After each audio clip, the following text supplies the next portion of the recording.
Hey everybody, it's been a minute. Today I wanted to give us a little talk about the Unleashed pre-release pre-Rifts beginner guide. If you know, I did one of these for Spearforge, and I thought, I think it's maybe a useful video for everybody to have access to for each of the new sets. Just running over the basics really quickly, and basically preparing everybody, new and old, for what they can expect for the pre-Rifts. For the new set 3, Unleashed. So what is it? A pre-Rift or a pre-release event is held at your local game stores. This time it's going to be running from May 1st to May 7th. So it's one full week before the actual release date, which is May 8th. It's your first chance to open and play with your Unleashed cards. There are 0 cards required going into the event. You're going to open all the cards that you're going to be playing with during the actual course of the event. It comes with the following: one pre-rift kit. So this pre-rift kit contains one of 6 legends and 13 roughly supporting cards for that legend. So 1 legend, 13 cards, and 1 battlefield for your pre-rift kit. In addition, you're going to have 5 packs of Unleashed, and then you're going to have 1 pre-rift promo card, which can be Ash focused. These events usually last for about 3 to 4 hours, depending on the format that your game store is running. Usually it's going to be about 1 hour for pack opening, 30 minutes to an hour of pack opening and deck building, and then 1 hour rounds of best of 1. So how's it work? You gotta show up and register and pay. Some stores will require prepayment to reserve your spot, but if you're ever confused, you can just call up the local game store and get an idea of whether or not you need to pre-register for a spot or not. Once the actual starting time comes, you're going to receive your product, which is just 1 box that contains everything. You're going to be given some amount of time, usually around 30 minutes to an hour, to open all your packs and construct a deck. 30 minutes is on the shorter end, 1 hour is more standard. Usually it's going to be an hour. You're going to play 1v1s for additional prizing. The Spearforge pre-rifts that I went to all ran 3 rounds of best of 1. Each match win was 1 Unleashed pack. Yeah. What do you need to bring? Technically, you don't need to bring anything. So try not to use that to let you hold you back from attending one of these events. They're a ton of fun and really great events for new players to attend. Recommended, there's obviously a ton of recommended things that I can give you. First of all, you want to bring sleeves for the deck that you're going to be constructing. Ideally, you have 3 different colors. You have 26 for your main deck plus legends, so 25 card main deck plus a legend, 12 runes and 3 battlefields. Realistically, your runes and battlefield can be the same color. If you want to have your legend as a different color, that's okay as well. So 4 different colors of sleeves, or like 2 to 4 colors of sleeves. But I would recommend 3 as a decent spot to be at. You want to have dice. This set, you'll probably want dice more than you did for Spirit Forged because of some of the mechanics. So dice, highly recommended. It helps you track points, helps you track temporary might changes, helps you track other stuff, helps you track any turns that you go into overtime if that ever happens. After that, the rest of the stuff is like a lot less required. You have a playmat, a deck box for extra cards that you're like not planning on playing, any binder or like extra sleeves for any hits that you actually get from opening your packs that you're not actually playing inside of your deck. Water and snacks is really recommended. I always bring water. If you are expecting to be there for a really long time, like back-to-back events or something, you can bring snacks if you want. And then obviously somewhat understanding of how to play Riftbounds, and then an understanding of Unleashed unique mechanics. Having an understanding of the unique mechanics helps a lot for actually understanding what you're building towards, what the payoffs are, and kind of what the game plans are for the legends that you're going to be opening your pre-rift kits for. So once you actually open up all your packs, you're gonna have to build a deck. So there are a lot of requirements for how you're supposed to build these decks. So you can select up to 3 domains. You do not have to build 3 domains, but you are allowed to select up to 3 domains, and you are going to select up to 3 domains most of the time, because you just like need to in order to have some number of cards that are actually playable. Obviously, your domains are your colors, so red, green, orange, blue, purple, yellow. You are going to have exactly 25 main deck cards. I think technically you're allowed to go up above 25 if you'd like, but highly recommend you to stay at 25. It's going to be 24 main card, 24 card main deck, and then 1 chosen champion, or a 25 card main deck. You are not required to play a chosen champion. Signature spells, chosen champions, and legends do not need to match. They only need to match your chosen domains. So, if you think about Spearforged or Origins, your chosen champion and your legend must match. So if you're playing Master Yi Legend, you must play Master Yi Champion. And if you're playing any signature spells, you have to play Master Yi Signature Spell. In sealed events or pre-writ events, you do not need to follow this requirement. All that matters is that these cards match your domains. So if your legend is, say, green-orange, like Master Yi, you are basically required to be in at least green-orange, and you can select one more color. So let's say, for example, you're playing red, green, orange, and your legend is Master Yi Legend. Your chosen champion is allowed to be any unit that has the tag champion that is within the colors red, green, or orange in this scenario. The reason this is important is, if you're a League of Legends player, you know that there are champions in the game, and there are units that are champions that are not associated with decks or not associated with legends that currently exist. So for example, like Taric, Caitlyn, Vayne. These are all like random champions that exist. I think in this set, there are some number of champions that don't have a deck, but I obviously can't think of any off the top of my head because I'm really good at this game.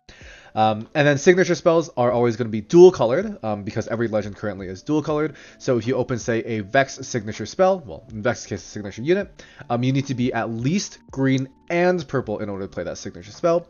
Every single signature spell runs 2 colors. You need to have both of them in your deck. So if in this scenario we're running red, green, orange, and we open Vex's signature spell, we are not allowed to play Vex because Vex is green, purple.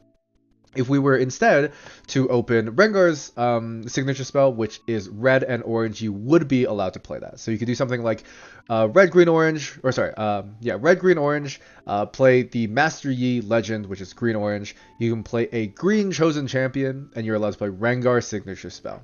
There are no limits to these, so if you open, a bunch of signature spells that are all within your colors, you can play all of them. You're not limited to a certain number of them. Your chosen champion and legends are not required. You're allowed to start the game with no legend or no chosen champion or neither. If you choose not to have one, you get to draw one extra card on your first turn. If you lack both a chosen champion and lack your legend, you still only get the 1 card. So always play at least 1. It's like mostly recommended to play 2 because the power level of the average legend is like slightly higher than drawing an extra card, but it should be something that you are willing to consider. It is a strategic choice to not play with a legend. Always play with chosen champion. Always play with chosen champion. Your sideboard is the rest of the cards you open. If you end up playing a best of 3 sealed events, then any cards that you opened, you're allowed to sideboard in. Most decks do best of 1 though, in order to avoid the awkwardness of having to deal with sideboarding and stuff. So just consider it no sideboard. 3 battlefields are still required. You are allowed to use blank battlefields if you do not open enough, or you do not want to open the ones that you do not want to use the ones that you opened. Battlefields, obviously have some synergy with decks and synergy with cards, and if you do not want to play that, you can play with a blank battlefield. Usually the way I do it is I take one of the battlefields that I opened and put it into the sleeve like backwards, so the back is showing in the front of the sleeve, so it's just a blank battlefield. This is a battlefield that exists and has 0 effect. In best of 1, you are going to be randomly selecting one of these battlefields, so you still need to prepare 3 going into your deck, and then 1 is going to be randomly selected at the start of the game, usually by presenting one of the 3 battlefields in front of your opponent, and your opponent will pick one. Your runes do not need to be opened through the packs. They will all be provided to you by the store that you go to. Depending on the store, usually they'll let you keep the runes, but some stores will request that you return the runes at the end of the event. But by default, most stores will allow you to keep the runes that you actually open.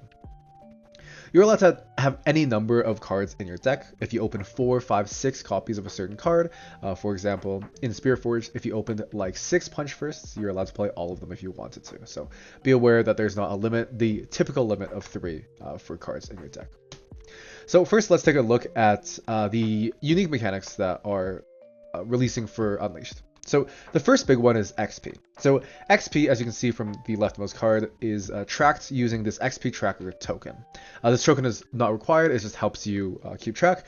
And usually the way it works is you're going to be placing dice on top of the XP to track how much XP that you actually have. So you're going to start off at level 0, and each XP that you acquire during the course of the game, you're going to tick your dice up on there to track how much XP you have access to. If you look at the middle card, Wuju Master, the Mastery Legend that is releasing in Unleashed, you'll see in the text box it has level 6, level 11 effects. These effects activate when you have acquired a certain... These effects activate when you are holding a certain amount of XP. So if you are holding 6 XP, like essentially as a resource, you are level 6. If you spend XP, you spend from 4 to 5, you go down a level. You are now level 5, and you will no longer get the effects of level 6. So just know that in order for your level effects to be active, your XP tracker must hold that much XP in order for you to be considered that level.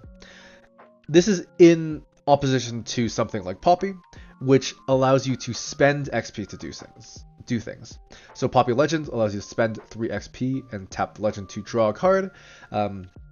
So say you have 4 XP on your dice on your tracker, you will tick that down to 1 and you'll be able to activate the effect. If you are at 0, 1, or 2 XP on your XP tracker, you are not allowed to use this ability because you're not allowed to pay for the cost. So how do you actually acquire XP? So there's a few ways to acquire XP, and those are from just card effects that say gain XP, and then there's Hunt as well as a keyword.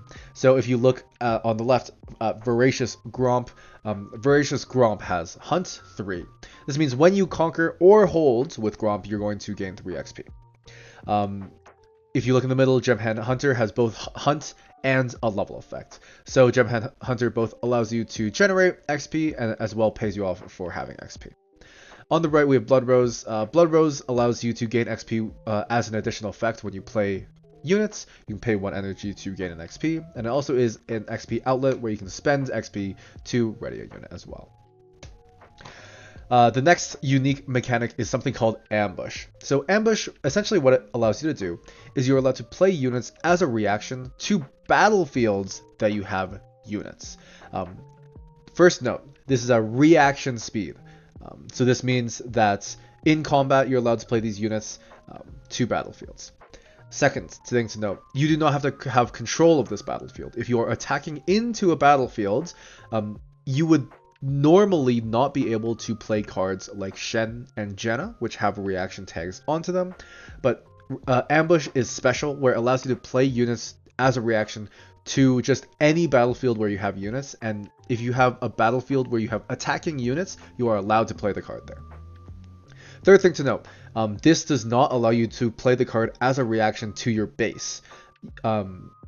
This reaction speed play effect is only legal when you're playing it to battlefields. Number 4, when you are playing this card, you must have units there on the board.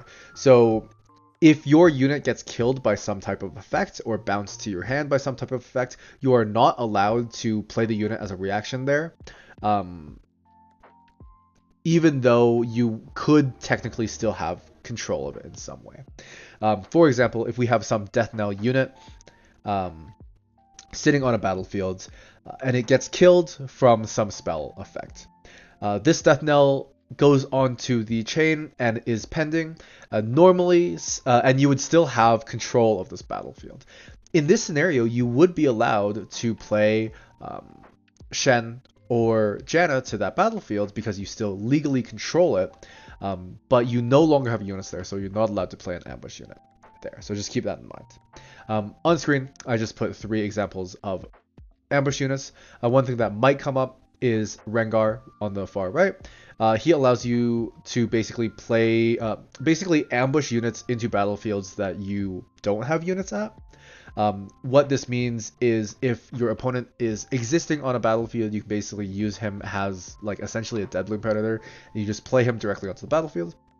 Another thing that's interesting that you should note that you are allowed to be able to do is play Rengar as a surprise defender when opponents are attacking into you, because enemy units are present at the battlefield, even though they are attacking into a open battlefield. You can play the Rengar there as a surprise defender, and you can score on your opponent's turn. So just keep that in mind.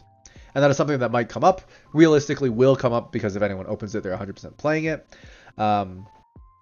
And the judge question is going to come up, and now you know.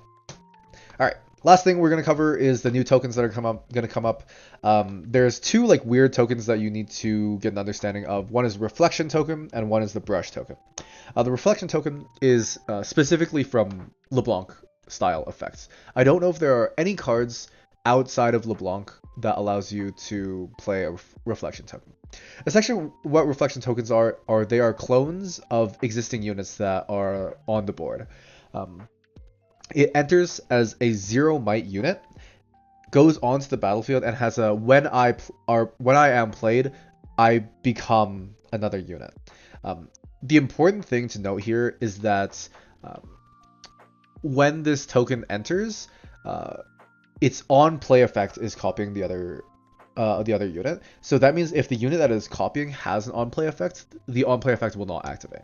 So for example, if you are copying like a Thousand-Tailed Watcher, which like on play gives everything -3, the Reflection would enter, become Watcher, and it would not give everything -3. It does copy like Death Knell effect, so like when it dies, it gets the effect. It just does not copy any on enter effects that happen. The other token that we should probably mention is the Brush token. So Ivern has the effect that allows you to replace battlefields with brushes, and then when you conquer or score on that battlefield, you can turn it back to the original battlefield. This Brush token would just like sit on top of the battlefield that you control. There's like a weird ruling that might change on the pre-rev, like by the time Unleash officially releases, but currently the way that it works is when Ivern scores on a brush, he's technically allowed to replace the brush with another brush. What happens when you replace a brush with another brush is that the original battlefield actually permanently gets deleted, and you are no longer allowed to remove the brush from the game. It is now is basically a full battlefield. You can't replace it with the battlefield it replaced because the battlefield it replaced no longer exists. Because once the brush underneath gets removed from play, it disappears from existence, and now the brush that replaced it now no longer knows what battlefield it replaced. So the information regarding the initial battlefield that was in play before gets lost because that information was stored on the middle brush. Since this middle brush gets deleted by the top brush, all information for that battlefield underneath gets fully deleted, and now the brush is a permanent battlefield onto the board. So that's just something to keep in mind. I think this ruling might change because it's very unintuitive and shouldn't be in the game. So by the time the actual pre-rifts roll around, this might change, but just something to keep in mind just in case. Now, we'll just go step by step on, how these events usually run and kind of what you can expect from them. The first portion of the event is going to be opening your packs, opening your sealed product. So it's going to be your one pre-rift kit. This pre-rift kit contains the 1 legend and 14 supporting cards, 5 packs, and then it's going to have your promo Ash focused. You'll have about 30 minutes to open everything and construct your deck, 30 minutes to an hour. And general advice for this is to sort everything into piles as you open them. Usually I'll do 1 pile for each color for commons and uncommons. So that's 6 piles. And then I will do 1 pile for rares and epics. All the colors will go into this 1 pile because it's not going to be that big. It's 10 to 15 cards usually. 1 pile for extra legends that you get just because they don't really matter that much, and then 1 pile just for the extra cards that you don't really care about, things like your runes, your tokens, your instructions, and if you want, you can do a separate pile for your battlefields or put your battlefields into the pile with the extra cards. So you're looking at 6 for each color, 1 for rares, 6 for each color, 1 for rares, 1 for legends, 1 for extra cards, and then maybe 1 for battlefields. So you're looking at 9 or 10 piles. This is the way I recommend sorting your cards, just so that it makes it easier for you to actually go through your cards and look and see what you can even play. If one of your colors has 2 cards in it, you don't even have to worry about it, and then you can just look at the other cards.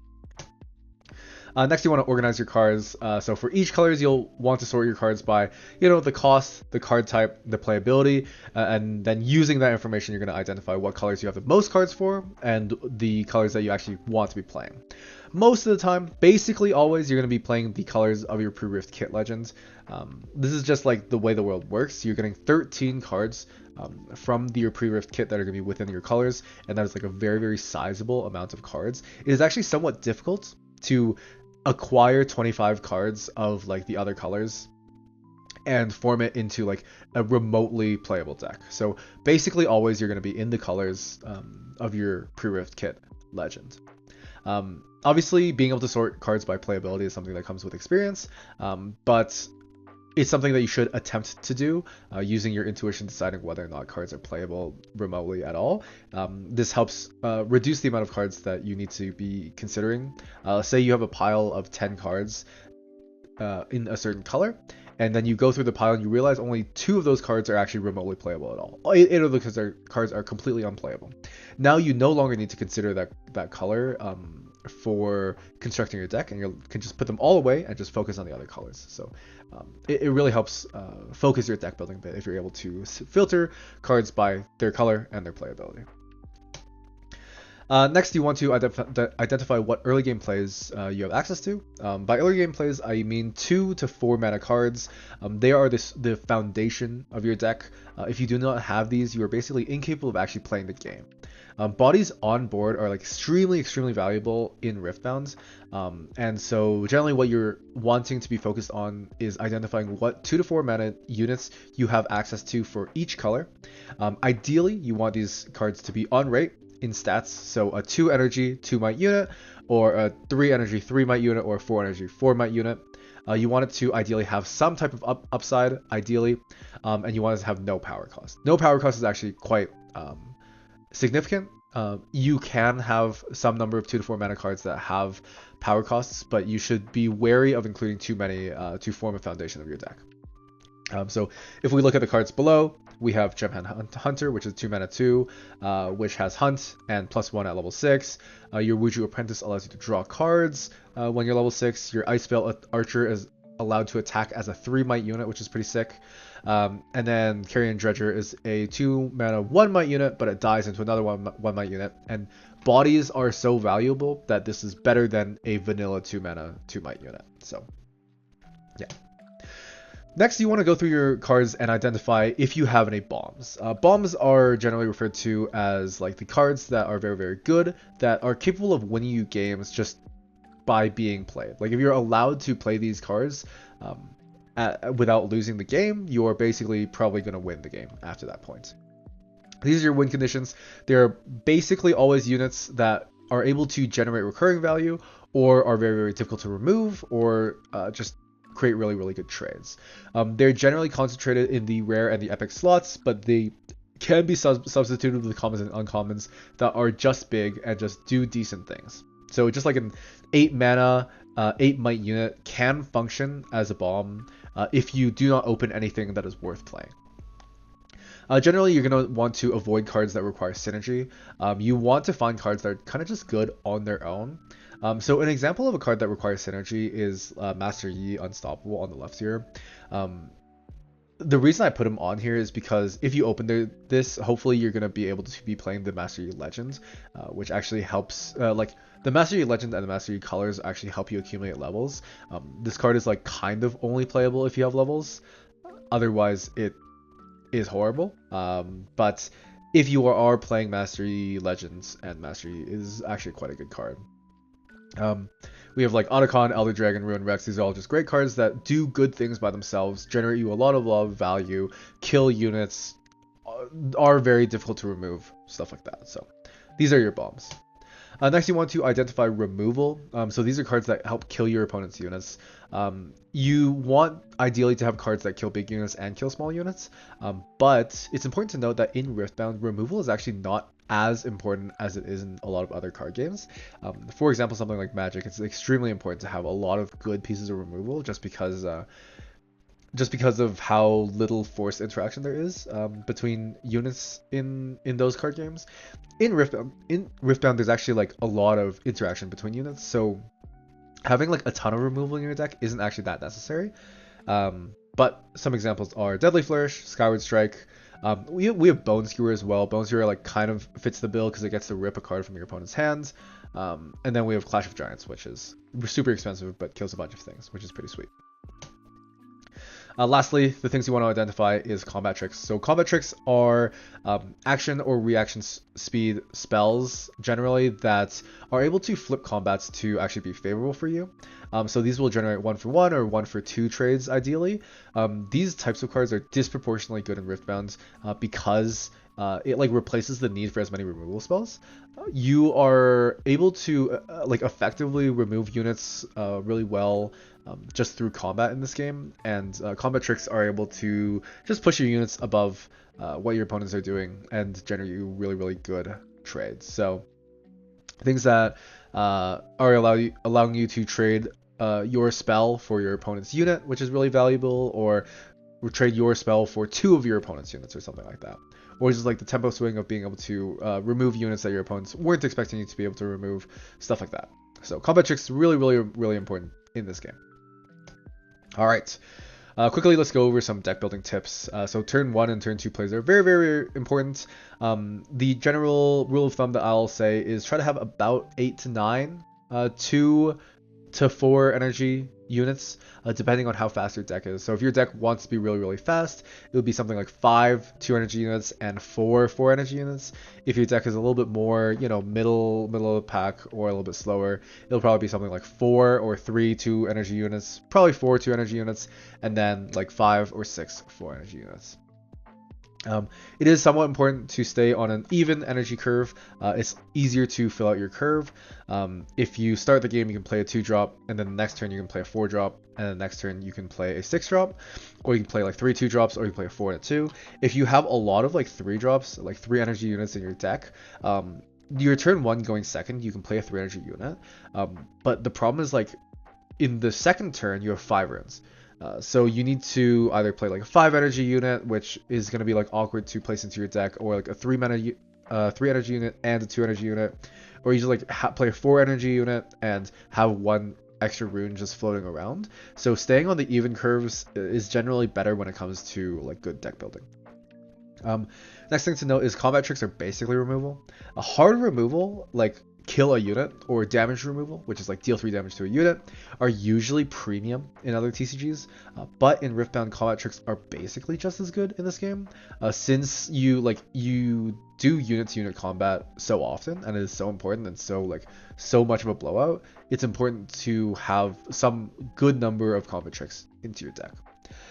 Try not to get cute with combos, synergies, and like random tempo cards.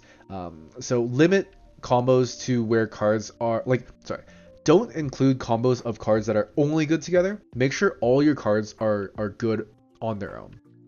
So an example of this is there's this new rare card that's being released in Unleashed, which is basically like when one of your units dies on your beginning phase, like each opponent needs to sacrifice a unit or something like that. It's like a 6 energy gear. The problem with that is like if you're playing this in like a sprite deck or something where you're relying on your sprites to be dying from their temporary triggers in order to get value, like I would highly not recommend you play this card.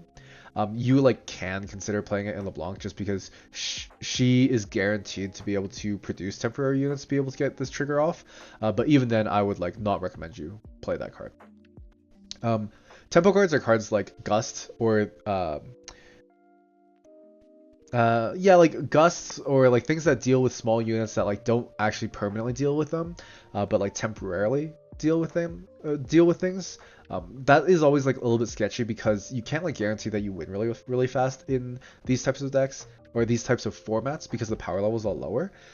So spending full cards on like delaying your opponent has a lot more like diminishing returns in this type of format than it does in Constructed, because in Constructed you just win the game and tempo is like good, but in like Sealed it's a lot slower. You can accidentally just lose from running out of cards. Last tip is put the good cards in. Pile of good stuff is like a good archetype. In Sealed formats or like pre-rift formats, you don't really want to be leaning into synergies too much. Synergies are a little bit too cute. Sometimes the card quality in synergies are just like a little bit too poor. Ideally, you just want to like put the good cards in, do the good thing.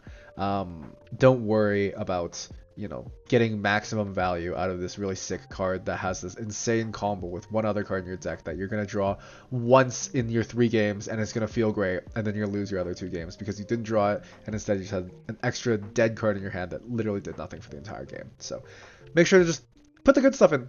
Put the good stuff in your deck. And lastly, I'll just give you a quick goal deck composition, more or less. So I said, you know, about 8 to 9 turn 1, turn 2 plays. You want to have the average cost of your units probably around the 4 energy mark.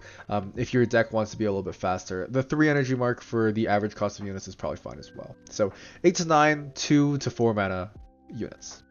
You want to have about 15 units minimum, but I would like recommend you aim for like the 17 to 19 unit range, just because units are so important. After that, you will fill the rest of the slots with non-units, which is going to be some amount of gear and spells. You want to have like a good number of combat tricks. Combat tricks help you actually do things in the game without just being completely face up, which is important. And then you can have some amount of removal and card draw. Card draw is usually pretty good. In Riftbound, obviously, card draw is a lot better than it is in, say, Magic, because all your cards that you're drawing are going to be relevant in some way, shape, or form. You're not like drawing lands or anything like that. So card draw is usually pretty good. It's just very little card draw usually gets printed in Riftbound. But yeah, I hope that was helpful.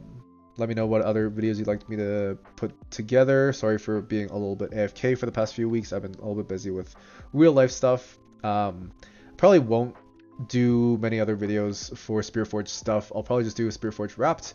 I've recorded some online games that I've done for Unleashed testing, so I'll probably upload those at some point as well. But yeah, thanks for watching.